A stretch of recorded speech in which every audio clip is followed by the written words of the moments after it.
तरफ अग्निपथ योजना के विरोध में जंतर मंतर पर पहुंची प्रियंका गांधी ने भी सरकार को जमकर आड़े हाथों लिया है। क्या कुछ कहना है, सुनिए। मंच पर उपस्थित कांग्रेस के सभी वरिष्ठ नेतागण, मीडिया के मेरे साथी, आज इस सत्याग्रह के मंच पर खड़े हुए मैं इस देश के नौजवानों को कुछ कहना चाहती हूँ। देखिए, आप इस देश का भविष्य हैं। आपसे बड़ा देशभक्त कोई नहीं है इस देश में। मैंने आप जैसे सैकड़ों बच्चों से बात की, आप जैसे सैकड़ों नौजवानों से बात की। जब मैं उत्तर प्रदेश के एक छोटे गांव में 4 बजे सुबह गिरफ्तार होने वाली थी, तब भी मैंने सड़क पर जब देखा तो मुझे 20-30 तुम जैसे नौजवान दिखे जो सुबह सुबह 4 बजे आर्मी में भर्ती होने के लिए ट्रेन कर रहे थे, दौड़ लगा रहे थे। ट्रैक्टरों पे बैठे हुए मैं ऐसे नौजवानों से मिली जिन्होंने मुझे कहा कि दीदी, उम्मीद छूट गई है, खत्म हो गई है। सालों से हम भर्ती का इंतजार कर रहे थे, अब हम गन्ना बेचने जा रहे हैं। मैं आपसे कहना चाहती हूं कि आपका दर्द हम समझते हैं, पूरा देश समझ रहा है, पूरा देश देख रहा है।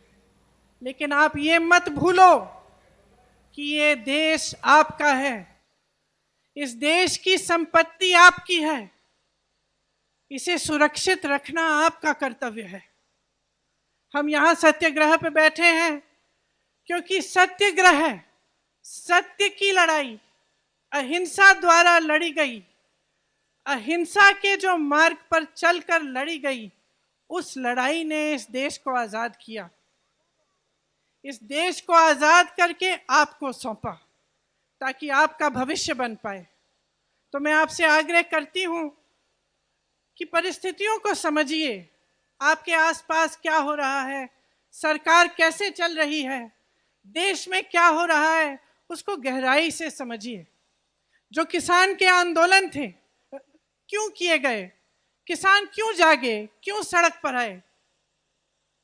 क्योंकि वो समझे कि खून पसीना वो बहाएं, मेहनत वो करें, लेकिन उस मेहनत की कमाई किसी और को दी जा रही थी। ये सरकार उनके लिए नहीं चल रही थी। इसी तरह से मैं आपसे आग्रह करती हूं कि समझिए, ये सरकार आपके लिए नहीं चल रही है।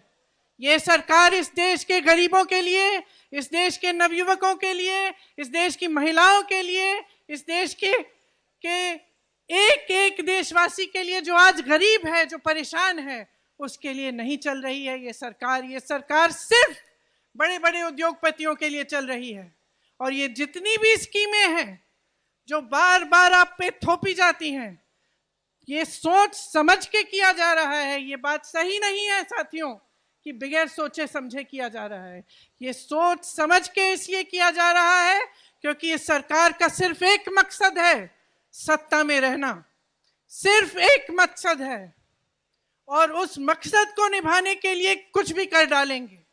उस मकसद को निभाने के लिए वो जो बड़े बड़े सरकारी उद्योग थे, वो इन्होंने अपने उद्योगपति मित्रों को क्यों बेचे? आप बताइए, क्यों बेचे? उसी मकसद को पूरा करने के लिए।